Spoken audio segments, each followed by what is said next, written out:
Hello everybody, Supercars in Seconds here. I've got a fun sort of bit of interest for you today. This is the McLaren 570S next to the McLaren 600 LT. I often get asked questions about, did this one replace this one and have they stopped making this, that sort of thing. They were made at the same time. The 570S continued its production while the 600 LT was made. The 600 LT was only made for about 9 months as a coupe, about 10 months as a Spider. That was about it for its entire production. That the 570 continued on behind it. I think a comparison would be, say, the Porsche world. In the Porsche world, this might be a 911 Turbo S. This might be a GT3 RS. So these are similar price. The Porsches are similar price, but they do things a very different way. And that's what's kind of interesting. As far as what happens to make an LT car, if I look at this front aero blade here, this part down here, of course catching the air and throwing it into that little radiator that's down there to help cool the turbochargers, etc. Then I look at the difference of what it's like on an LT. Look at that, it's 60-70% bigger, including an exterior vertical fence to throw air and keep it tight to the body down the side of the car. They've pushed the tires out so much, they had to add this little piece of trim here to stop stones coming up and hitting the windshield. So they've lowered it, widened the track, stretched everything out. The side skirts in particular are a real big difference if you're just looking at car after car. If you see this raised area here and another big raised area here, which of course does catch air, of course, and create downforce just in front of the rear wheel to squash that big tire back into the ground. On a 570S, it's a lot more subtle. It just blends right into the car. So again, same thing in the Porsche world. You have the great big wings and so on the RS, whereas you have the more sleek look in the 911 Turbo. So I hope that explains it fairly well for you. As far as who would buy which car, I suppose if I was buying one to be driving the most, I'd buy a 570S. It's just a more usable car to have day to day. The 600 I think is more fun probably, but it's at a compromise. It is harsh. That makes it sound like you'd always want to have that, but frankly you don't. Sometimes you want to be more comfortable and enjoy the car. Bearing in mind this vehicle still gets to 100 miles an hour in just 6 seconds dead. It's not exactly a slouch. It's faster than most of the sports cars on the market as our entry level, so it's really a lot of fun. In the pre-owned market, I think a 570S, a 16, 17 perhaps 570S is a pretty compelling argument. The value that that car offers today is just incredible. I would recommend buying it from an official McLaren dealer like Dimmitt, like where I work here, just because my technicians know what they're looking at. When you're analyzing a car to, inspect it for a pre-owned or a certified, qualified, they call it, inspection, my guys need to know what they're looking at, and they can analyze it and see if the car is a good one or not. People ask sometimes what this little microphone looking thing on the dashboard is. That's part of a speaker system from Bowers & Wilkins, the audio system. 12 speakers, 1280 watts. It is also available, look, in the LT. This one also has it.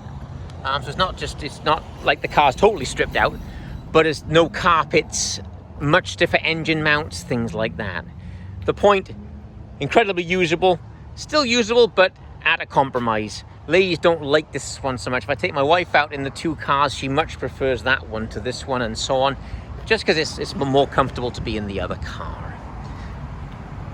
Carbon fiber work is everywhere on an LT generally. It's optional, but generally everybody orders it because it looks so beautiful. Exhaust is a big deal, of course, on the 600. It's famous for those great big flames that it spits out.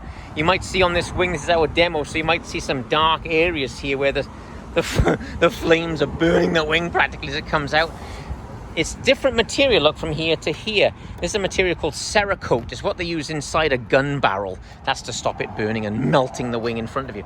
Now, if you look at the exhaust pipes, on this car, they're coming out the top, and the catalytic converter is just a couple of feet down in here.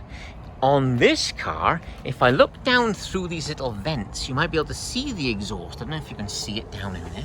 So it's coming up, then they bunch the two exhausts together lower it down to bumper level and send it out each side.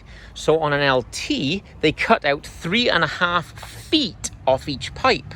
However, they need to have it down low on a 570S because it is functional. It works in conjunction with these 8 vertical fences on the bottom, and that exhaust, you can imagine the air flying down here and shooting out of this main vent of the diffuser, that blows and keeps the air separate for high-speed stability. The other car, the 600LT, has a wing, so you don't need that. It creates enough downforce on its own, and it has enough stability from these now 5 enormous vertical fences. I've never seen a diffuser so big on a production car, just amazing. I also have this vent here where I can actually see the back of the tire, and if you can see it through there, really cool. That hugs the air tight to the side of the car as it does all the way down to, again, for super high speed stability. You never see that in an interview or a review of a car talking about how stable a car is at 150 miles an hour. You can literally drive either one of these cars with one hand. Some of its competitors, you feel like you're about to take off at 150 miles an hour. Just incredible stuff.